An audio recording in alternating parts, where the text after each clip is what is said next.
Major সিনা M Rashed মৃত্যুর আগে বলেছিল আমাকে একটু পানি দেন। পানির পরিবর্তে তার গলাতে হাঁটু দিয়ে চেপে ধরে তার মৃত্যু নিশ্চিত করা হয়েছে। সোহাগ হত্যাকাণ্ডে সিসিটিভি ফুটেজে যাদের দেখা গেছে তাদের কাউকেই প্রধান আসামি করা হয়নি। কৌশলে 3 জনকে বাদ দেওয়া হয়েছে আসামির তালিকা থেকে। বানাই ফেলছে, আমরা কোথায় থাকবো? আমার বাবাটা কিভাবে নিষ্ঠুরভাবে আঘাত করছে, পাথর দিয়ে কিভাবে মারছে। প্রাইম এশিয়া ইউনিভার্সিটির ছাত্র পারভেজ হত্যা মামলার প্রধান আসামি মেহরাজ ইসলামকে গাইবান্ধা থেকে গ্রেপ্তার করেছে র্যাব।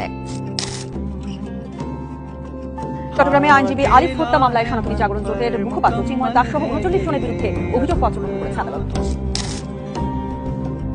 একটা পাগল, তাকে আটকিয়ে তাকে মারধর করা হয়েছে, তাকে জোর করে খাওয়ানো হয়েছে, তাকে এটা বলা হয়েছে যে তুমি যতক্ষণ খাইতে পারবা ততক্ষণ পর্যন্ত তুমি বাঁচবা। তার ফ্যামিলির কাছে 2,35,000 টাকা চাঁদা চাওয়া হয়েছে।